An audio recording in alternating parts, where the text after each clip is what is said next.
Well, hello everyone. Good morning, good afternoon, and good evening from wherever you're joining us from. I'm very happy to have all of you here today for our workshop. Today, we're going to be talking about API design and testing for AI-driven endpoints with Insomnia. So, Insomnia 101 workshop. We have Michael with us today. I will let him introduce himself and tell you a little bit more about himself. Let's take all of the questions in the Q&A function. So you will see on the bottom you have a Q&A function. So please use that for the questions so we can keep track of them. And if you have any technical issues or you wanna or any comments, then you can use the chat function so we can chat there. This session is being recorded, so I will send a follow-up email with the recording and some important resources for you to use after the workshop is over. So maybe in the next 24 hours, expect to receive the email. You will also be able to find the recording on our YouTube channel. I will include a link to our YouTube channel in the chat.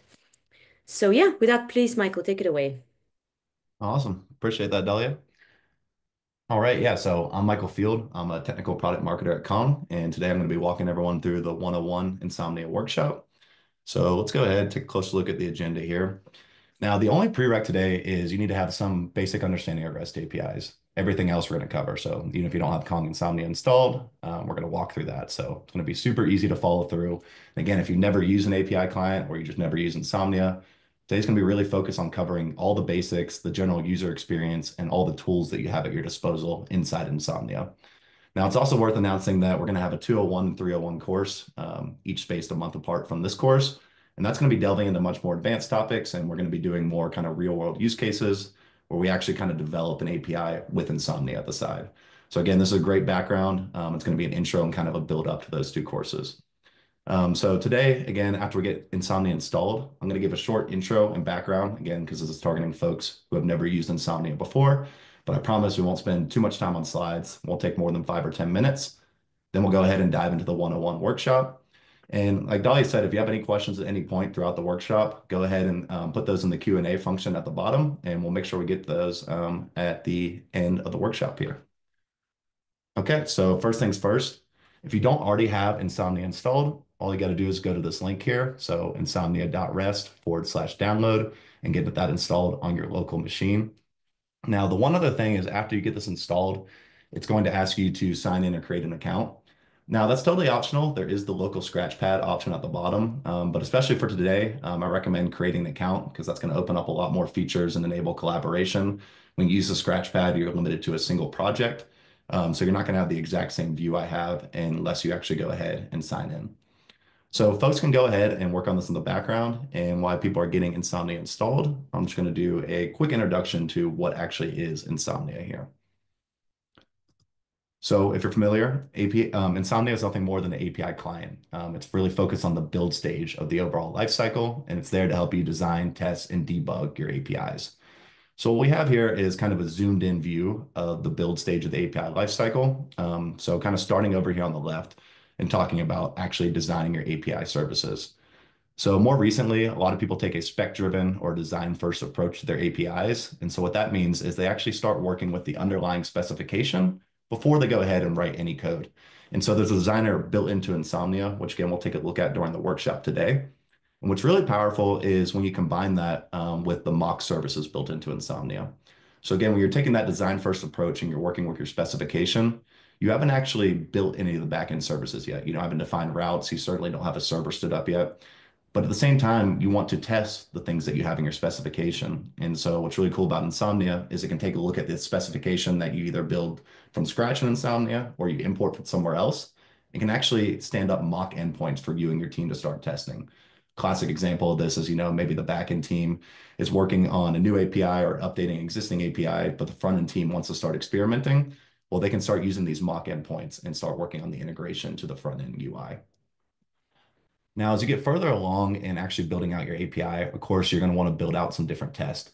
And so there's a full testing suite built into Insomnia. We'll be touching on this just a little bit today, get people's feet wet, and then focusing on this much more in some of the later 201 and 301 courses. But of course, this is a super important part of any kind of build stage. And as you're making updates and you're innovating rapidly, you need to continue to test those APIs. And then we break out debug here separately because testing is really more focused on the API producers and the API owners. And debugging can be still the API owners, but perhaps, you could be an API consumer. You're looking online at the specification for an API, and you just want to start testing some of those endpoints.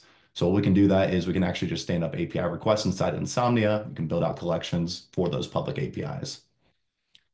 Now coming around the bottom corner here, of course, as we're doing all this different work, you want some way to save it. And something that Insomnia is really powerful here is when it comes to the flexibility of how you can store your data. So if you want to keep all your data totally locally, that's an option. But then if you want to collaborate, there's two different options. You can take advantage of Insomnia's built-in cloud storage where everything is going to be end-to-end encrypted. Or if you don't want us to see or store any of your data, I shouldn't say see because it is encrypted, but if you don't want to push your data or you're not allowed to push it to any kind of vendors cloud services, you can actually connect to your own GitHub repositories and specify exactly where your data is stored. And then kind of the final piece here, which we won't cover too much today, but it's always important to touch on, is the automation aspect. So integrating with your CI/CD pipelines. So, this could be GitHub Actions, this could be Jenkins. But that's a really important part of the overall flow. So as you're making these changes and you're working through this different part of the build stages, that you're continuing to integrate those changes. And as part of that life cycle, there's different things you want to do, maybe validate your spec and make sure you have the right security protocols in place. Now you see here at the bottom, we have this down arrow pointing to Kong Connect, which is the rest of the overall platform. Now, the reason we do this is because Insomnia is focused on this build stage. But if we go to the next slide, we can see we often break this up into 4 core stages. So you have your build, run, discover, and govern. So today's workshop is going to be completely focused around the build stage and how Insomnia supports the build stage. But it's important to know that inside of the overall Calm platform, we support the other 3 stages as well. So after you're finished building your API, of course, you are going to want to run that securely and reliably. So you're going to want some kind of runtime infrastructure like an API gateway. So that can be deployed from the same API platform. You have your gateway now sitting in front and protecting your API. Now, once it's protected, of course, you want API consumers to be able to find and discover that. So you can expose your APIs directly inside of a developer portal. And additionally, Kong also provides a service catalog for the service owners to actually be able to monitor and keep up to date with any changes for all of their internal services and provides a number of different integrations, everything from GitHub to Traceable to give you a 360-degree view of that service. And then finally, governance kind of sits over top of all the other 3 stages. And this is about managing, every aspect of the overall platform. For example, who can make what changes? So you want to have role-based access control on top of everything.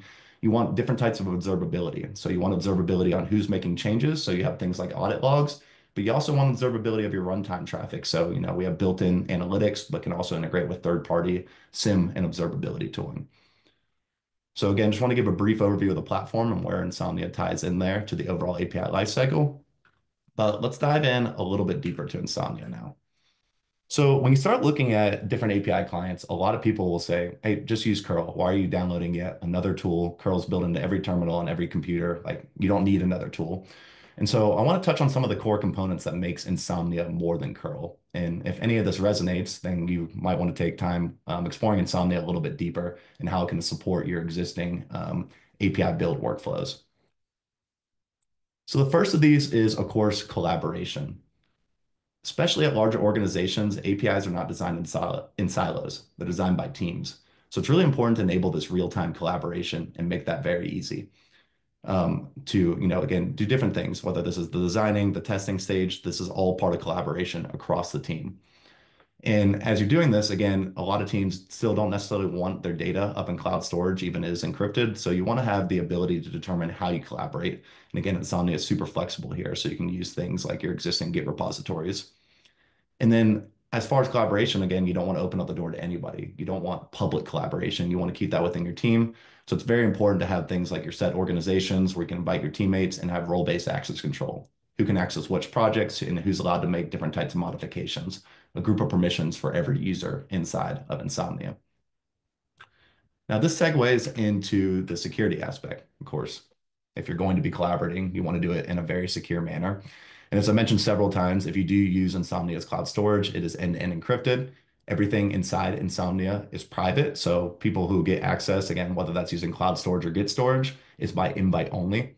What's really cool is, of course, we're going to support single sign-on, but we also support the SCIM protocol. And so what that allows you to do is if you already have all your teams set up in your identity provider of choice, You can link that to Insomnia, and you can take your teams and groups that already exist and automatically map that over to teams inside of Insomnia. So it makes it really easy for teams to get started and have all the permissions set from day one when they start using Insomnia. Another thing that's worth mentioning, of course, is environment variables. We'll be touching on this quite a bit during the workshop today. Now, you might have some shared environment variables, like maybe what's actually the actual backend URL, but you might have your own private variables on a per developer basis. So, each developer might have their own API key, for example.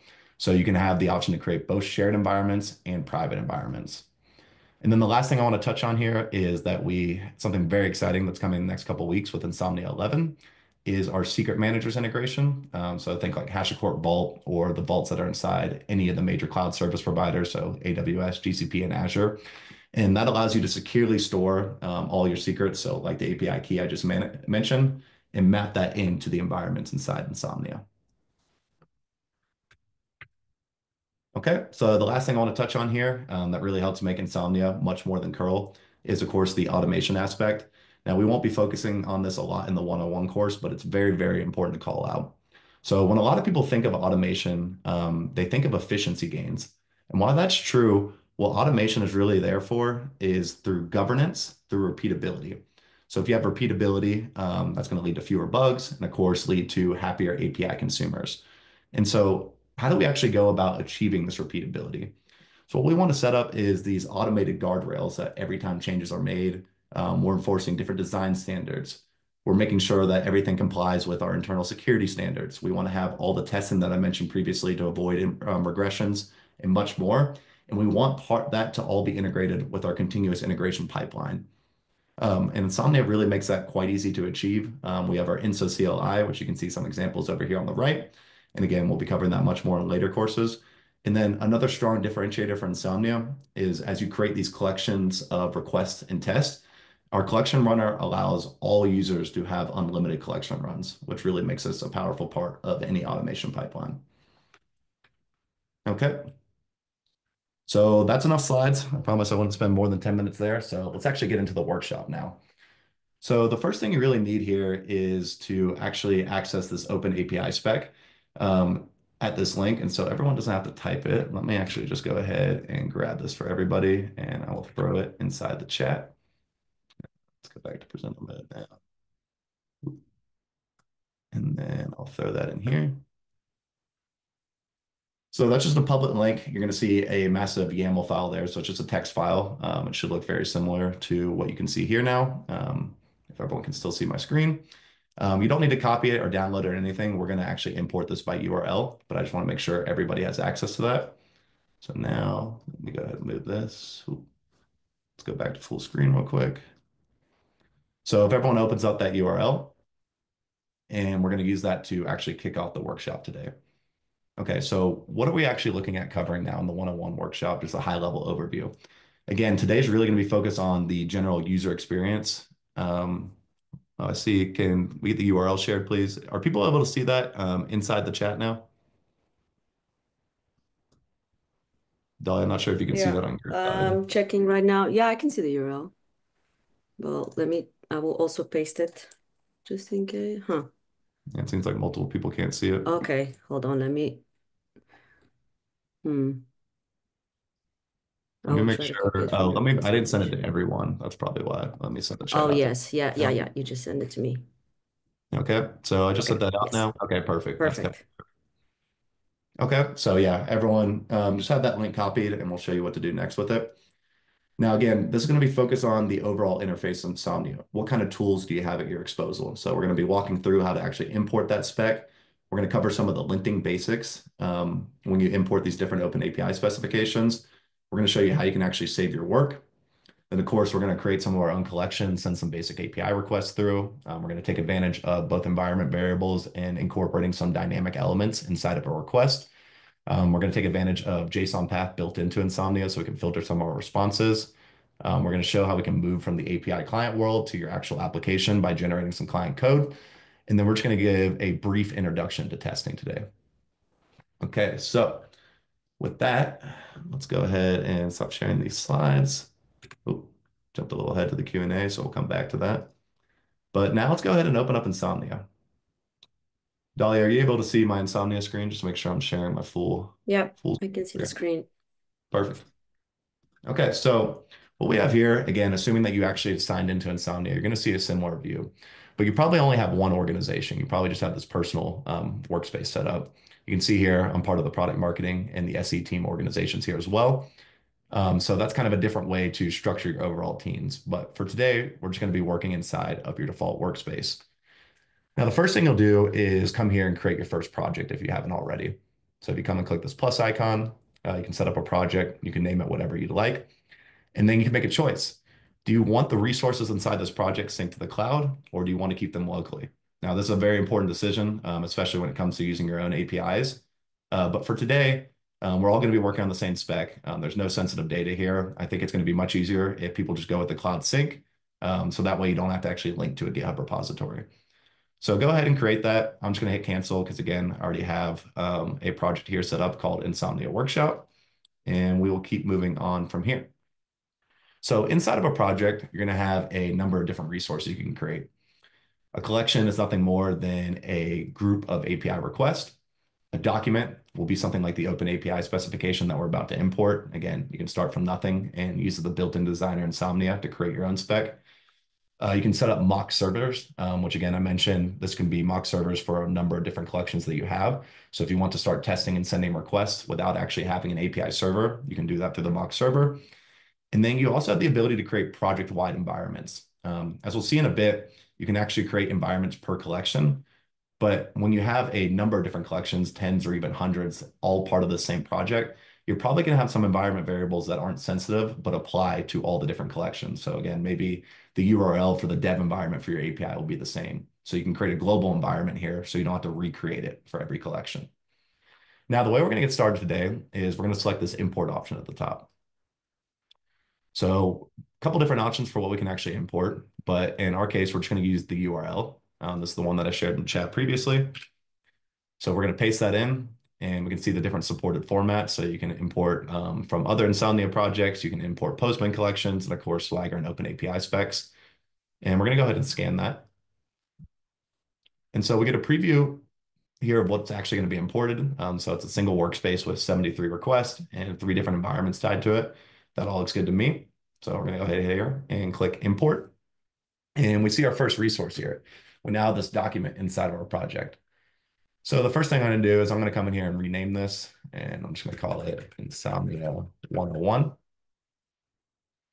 And then we're going to actually open up this document and take a closer look. So we're going to be greeted here by our actual API design tool. So now we can see the raw spec here, and we can see the spec over here rendered on the right. You can hide this preview if you want and open it back up. In the preview, again, it's just using the Swagger render that you've probably seen before if you've ever played around with any kind of public REST APIs or even internally at your company. And we can see these different endpoints, any parameters that are passed, and things like the expected responses. Now, before we go any further in playing around with the spec and seeing some of the different things, the first thing I want to do is make sure all the work we've done, which again, very simple, just importing the spec, but I want to make sure that is saved. So down here on the bottom left, where it says master, we can go ahead and click on this. And the first thing we can see is we have the option if we don't want to store in the cloud, assuming you click that cloud sync option at the beginning, that's kind of the default for the project, is we have the option to switch to a Git repository. But we're going to, again, we're just going to take advantage of cloud sync and keep things simple today. And we're going to make our first commit. So we can see all the changes that happen because of this import. We have the Insomnia 101 collection, we have our base environments, and of course the underlying spec. What I'm going to do is I'm going to add all 3 of those changes. So now that they popped up here as stage changes. So this is what's actually going to be included inside of our commit. Now for a very helpful message here, I'm going to do everybody's favorite and just say initial commit. I'm going to go ahead and commit and push that in one action. And so now our data is saved. And so if we go here, we can actually see a history, and we can go back here and see our first commit. And so just to show everyone what this looks like and kind of experience how to save your changes, we're going to go up here. And so we can see the contact information is under Kong's own Mark Civil. Hopefully I didn't butcher that last name. But let's go up here and everyone go ahead and just add your own name. So I'm going to type in Mike Field. That's a new change that's been created inside the spec, but that hasn't been saved yet. So again, if we go back down here, we can go ahead and commit again. So we see now there's been a change to the API spec. Let's go ahead and add that as a stage change. And the commit message will just say changed contact. Again, commit and push. And so that change has now been saved. And again, if we go look at the history here, we can see both of those commits. And obviously, these are just kind of the basics if you've never used Git before, and just kind of showing how simple that is to do inside Insomnio. And what's cool is if I started adding different teammates to this project, everybody could be committing here. Everybody could go work in real time together, making their own changes and committing to that main branch. Now, especially for more production type use cases, typically not everyone's just going to commit to a main branch. One of the main powers of Git is allowing developers to work on their own independent branch. And then once they're happy with their changes, actually go ahead and merge that into the main branch. And of course, that's something that Insomnia supports as well. So if we go back here and we click on branches, we can go ahead and create a totally new branch that will just be local to us. So I'm going to go ahead and call this one Mike's Crazy Experiment. If I can type here, go ahead and create this new branch. And we can see now that my branch has actually changed. So if I go here and I make some kind of crazy change, so let's go ahead and just delete this path object. We're going to see a number of errors here, which we'll touch on in just a bit. And I go ahead and commit that change. So of course, add this to stage again. I'm just going to say ruined API spec, commit and push. And just like we saw before, that's now part of the history. But it's important to know this is only isolated to my branch. So if I actually go back now and I switch back to the master branch and we go look at our spec again, that change I made that actually caused an issue with the API spec has not impacted the main branch. And so this is a super powerful part of collaboration, especially on larger teams. And anybody who's familiar with Git is going to be very familiar with the power of branches. Now, what I want to highlight here is something else that we just saw when I actually deleted something, is that there's actually a linter built in here. And so when I deleted something, so if I delete this colon here, we can see all sorts of linting issues start popping up. And we can actually see the render stops working here as well. And so what's going on here is the linting, if we hover over here, is actually just using the default Open API spec rule set. So making sure it adheres to the standards that everyone needs to adhere to. What's really cool is, especially when you're syncing with your own GitHub repository, a lot of organizations have their own API design guidelines, and those are usually enforced through something called a spectral rule set. And so if you add a spectral rule set to the repo where your Insomnia data is being synced, you can apply rules that are specific to your organization, which again is a super powerful way of enforcing design guidelines throughout your entire organization. So that's something that's pretty important to call out there. Okay, so now let's say, we can pretend we built this spec from scratch. We've been working on it. We can see some general info about the spec. I can see all the different endpoints that have been created. But now I want to move forward. I actually want to use Insomnia to start sending some API requests through. If we go look at our collection, though, there's nothing populated here. It's completely empty. Now, if we jump back to our spec and we click on the settings icon here, we can actually go ahead and generate our collection directly from the specification. So let's go ahead and do that. Okay, great. So now I'm going to go ahead and collapse these folders. We can see a folder, a number of folders with a bunch of different endpoints in them. So if we open up one of these, we can see different endpoints that we can actually hit. So if we go ahead and click on this one, we're just going to do this GET request that's set up here. Let me shrink this. Sure it's not in the way. And so when we click on this GET request here, we can see a URL preview pop up. And what we'll notice is this doesn't look like a URL. It's not something we can actually hit. If we try to send a request, we're actually just getting an error back. So what's going on here? Well, this base URL is an environment variable. And it's looking for, what is the actual protocol we're using, what's the host, and any base path that we want to add. And there's nothing actually populating this. And so let's go over here up towards the top left and take a look at our environments. So if I click on base environment here, we see we have the option of global environments, like I mentioned earlier, and then collection specific environments. So let's take a closer look at these. In our base environment, which is active right now, we can see actually has no environment variables. So that's why we're not seeing anything in that base URL. And then we can see when we imported the spec, it actually created two collection specific environments. One is going to the HTTP bin backend hosted by Kong, and another one's going to the default HTTP bin. Now we want to use the one hosted by Kong, and just to clear up any confusion here, what we're going to do is we're actually going to delete this other one. So the one that doesn't say Kong HQ in the host, let's go ahead and delete that environment. Yes.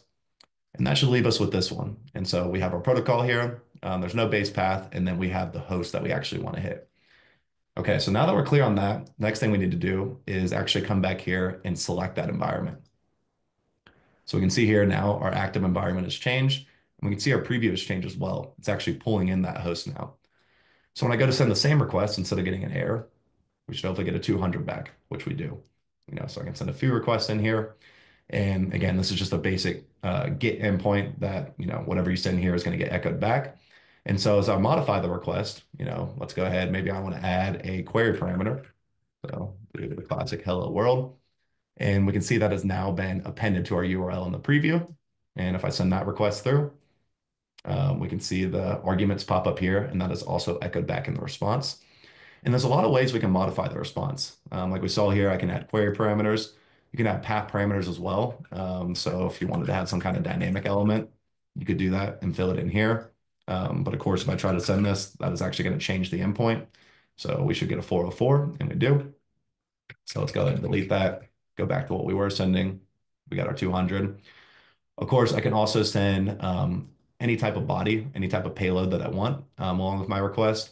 If there's authentication required, we're going to support all the major authentication standards, everything from API keys to basic auth to OAuth. You can modify the request headers that are sent with your request. And then this is a little bit more powerful. We won't cover too much of this today, but we also have pre-request and after response scripting, which can be a really powerful part of building out some of these automation workflows and, of course, these different testing suites. And then always important for any good API to have some documentation. So you can have per endpoint documentation, and I can modify this as wanted. So if you're building out an API for your team and you want to give them more details, and if you have a lot of different parameters that can be passed, it's very important to outline that inside of your API's documentation. On the response side, again, we can see a general preview of the response. We can even look at the source code of the raw data. So for example, if you're returning an HTML page, you can see the actual web page and what that looks like, or you can look at the underlying source code. You can see any response headers, cookies and tests if they're relevant, which they're not to this request. I can build out a mock endpoint based on everything that I have set up inside of this particular endpoint. And then if there's any kind of debugging, I can see basically a verbose output of what's actually going on with this request. So seeing all the details like the TLS handshake and everything's actually occurring inside of this overall API request. And I should also mention, as we've sent different requests through, it's saying, this request was sent 2 minutes ago. We also capture a full history. So I was like, if I remember, I was having some issue when I was testing that 404. What was the issue? I can actually go back and look, and I was like, oh, that's when I tried to add the path parameter, and so I'm hitting an endpoint that doesn't exist. And I can go back and see all the details for this particular request. And at any point, I can go back to the most recent, or if I want to clear my history, that's an option as well, and start us back from scratch. Let's clear that guy out and get us our 200. Okay, so that's kind of the basics of what's going on when we're sending these different requests. But let's dive into a different endpoint so we can look at some different examples here. So if you scroll up over here on the side and we go to our anything folder and we open this up, and then we're going to go ahead and select on this first GET request here, which says returns anything passed inside of the request data.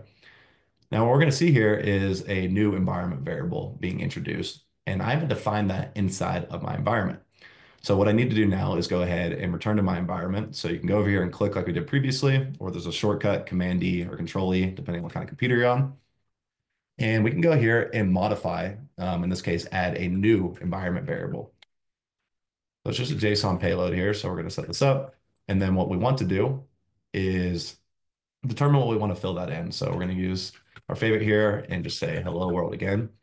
And if you don't want to modify the raw JSON like this, it's important to note you can also switch to a table view and work like this. So whatever your preference is for working with these environment variables. But once that's set, we're going to go ahead and exit. And we can see now this is working like we'd expect. That hello world has been populated for the anything environment variable. We can see it here in our URL preview. And when I send that request through, we can see this is now being echoed back here. So we can see that variable has indeed been added. Now, a lot of times during testing, when you're trying to simulate, you're building out different unit tests and you're trying to predict all these different possibilities.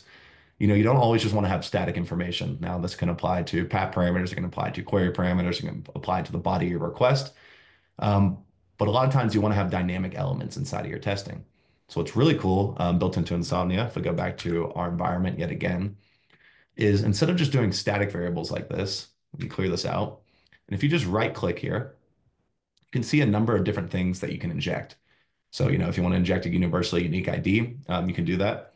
But what's really cool is Insomnia has access to the Faker library, which is basically, think of it like a data generator. So if I want to generate a random last name with every request, I can pop that in there and we can go back and take a look. And now if I start sending requests, we can see that this is changing every time. It's a dynamic element as part of our requests, which again, can be quite powerful when it comes to some of the more advanced testing techniques. So that's an important piece to call out. See if there's anything else I wanted to cover. Oh, so let's look at one other thing here. So if we look at the body of our request, let's go ahead and select YAML. Now, if you grab that URL, and again, if you lost it, just go back and check in the chat, and you go ahead and paste that into your browser of choice, just like I've done here. Again, we can see the raw text for this underlying specification that we're working with. And if you just hit Command A or Control A, we can copy all of that. So I'm going to copy that to my clipboard now. I'm going to head back to Insomnia. I'm going to paste that in. Okay, so now I'm sending all of this YAML in the body of my request. So we should see this echoed back in the response. So let's send that request. And we do. We see all that data now being echoed back just like we'd hope. And so what I'm trying to simulate here is, sometimes you have API responses that have a ton of data in them. And depending on what you're trying to do, you might not want to be parsing all this data every time. Maybe you only care about something very specific. Maybe I only care about the URL here in the bottom of every request. So what we see here is that Insomnia actually can use JSON path. You can get some more details here, but you can actually set up different response filtering. If you're not familiar with it, it's quite easy to use. So in this case, all we're going to do is we want to filter by URL. So I'm going to type that in. I'm going to hit enter.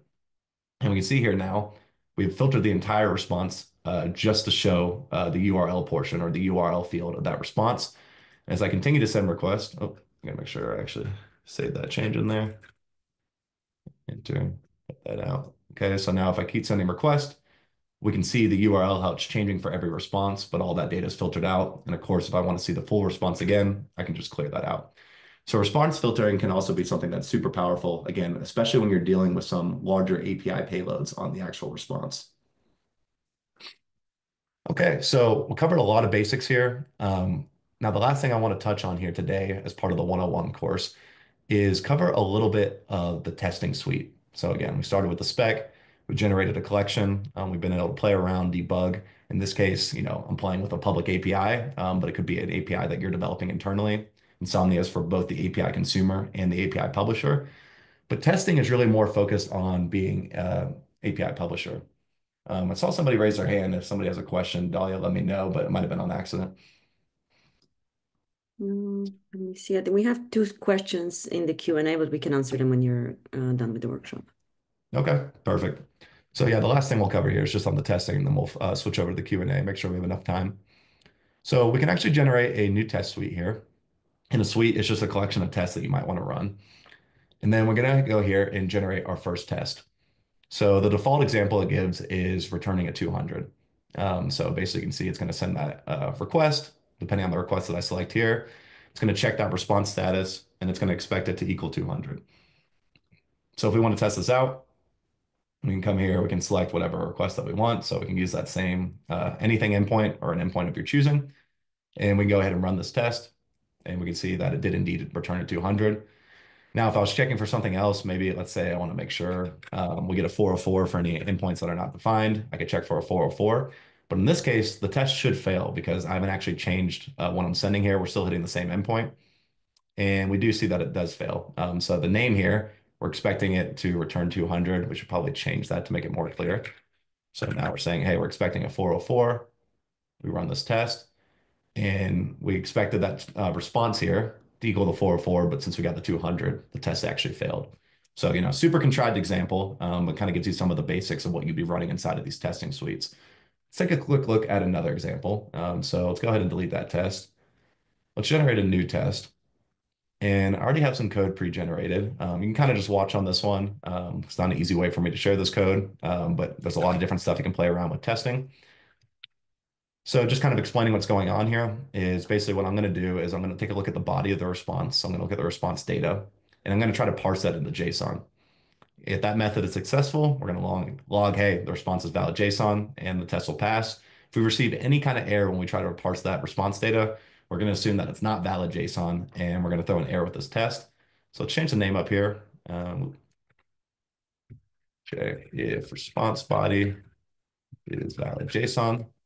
And then let's first select a request here that we know will have valid JSON. So we do have a request here that should just return a JSON response. Let's see if I can find it real quick. Got too many options.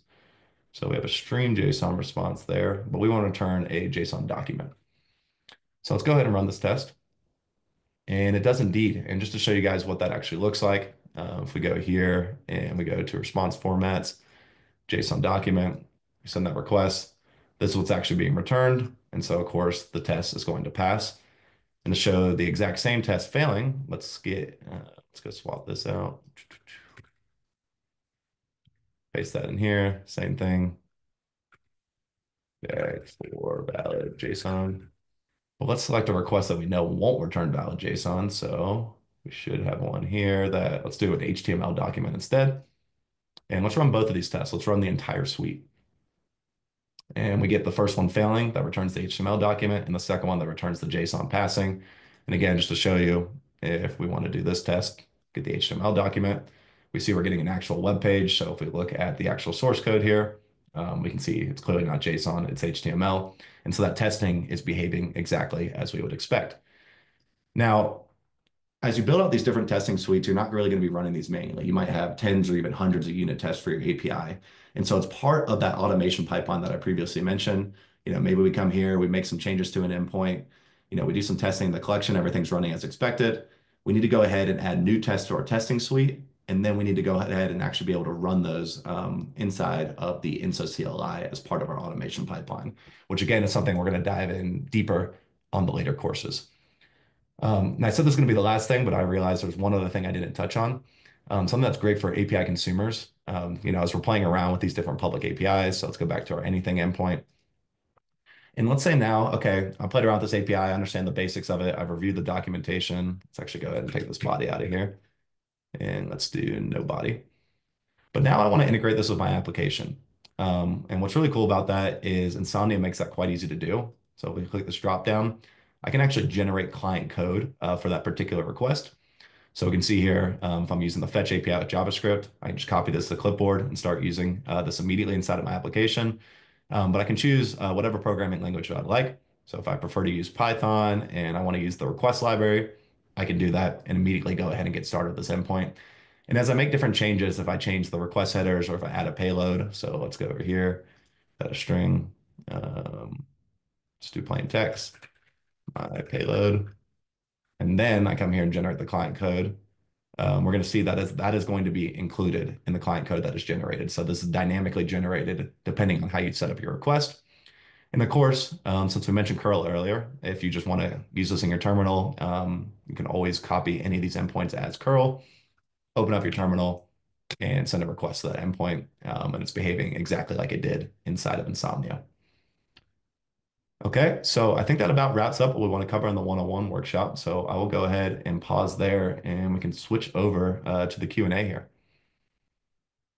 So Amazing. Let's see what we have here in the Q&A. We have two questions. Can you see them, Nico? yes. Mhm. Okay, so the first one we got is Course Classic here. Why should I migrate from Insomnia to Postman?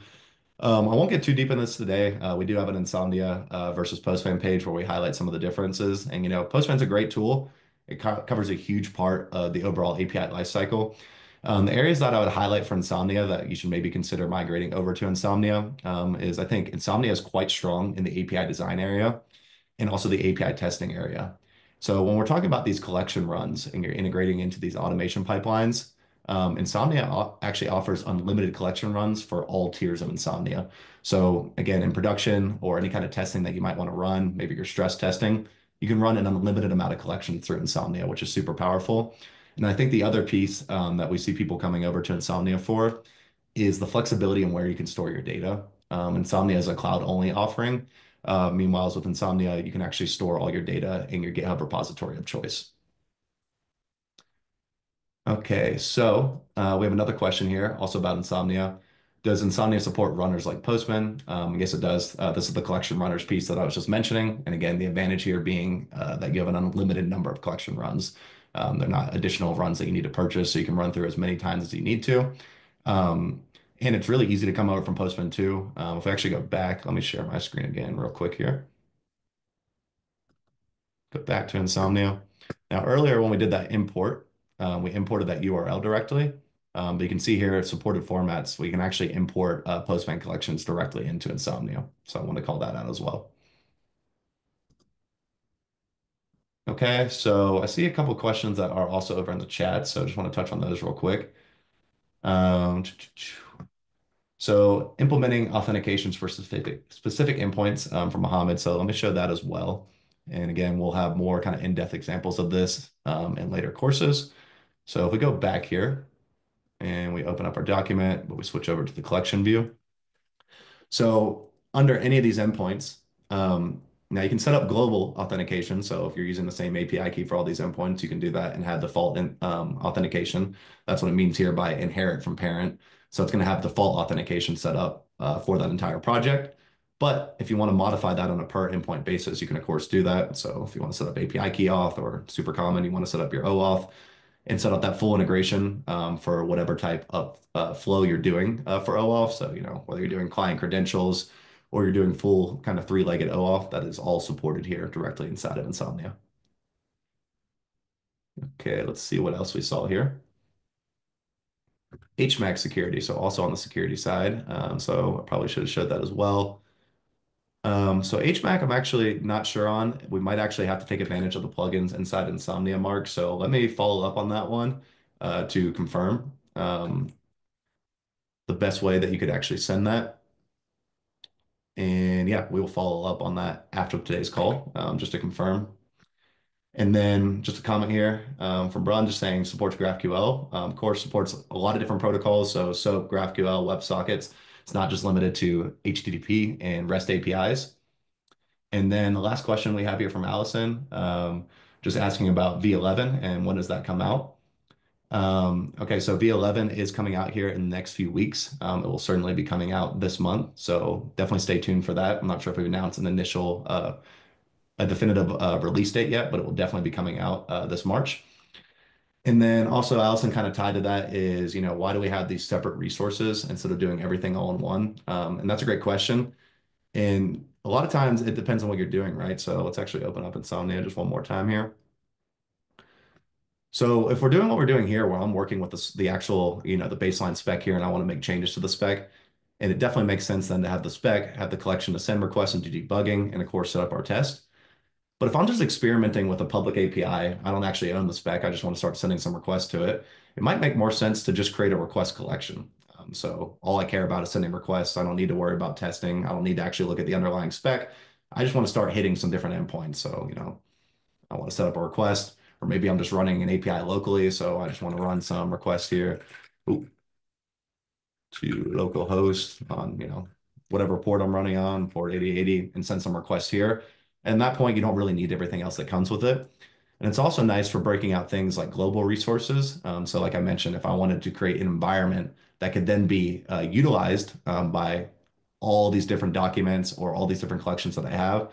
So let's say, we'll say new global EMB, create that. So if I actually set this up, but then if let's say I go back in here now, I go in my collection, I have the option to select a global environment. So I now see this new global environment here. And so again, that could set my baseline variables, and then I can override my global environment with what I set up inside of my collection. So that can be a very powerful workflow, again, when you're working with a lot of different APIs inside of a single project. All right. I don't see any other questions here, so I think we can probably wrap things up here, Dahlia. Yeah, let's see if anyone has any last questions for Michael. Now is the time to ask.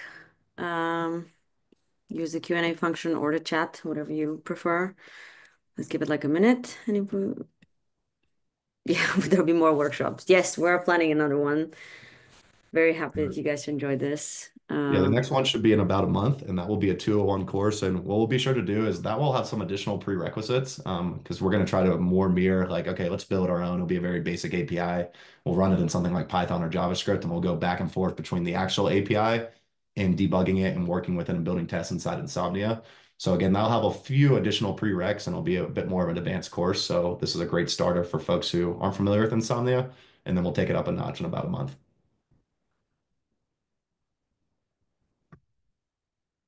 well, Michael, thank you so much. This was amazing. Really, really great presentation and workshop. So really, really thank you. And thank you so much to everyone who joined. I hope that you found that insightful, and I'm happy to hear that you want to join again the next workshop. You will receive the resources, the recording, in about maybe a few hours. So if you want to rewatch it again, you will be able to, and you can see the YouTube link. I will put it one more time because I think it got buried in the questions. So the recording will also be posted there. Let me just post that here on our YouTube channel.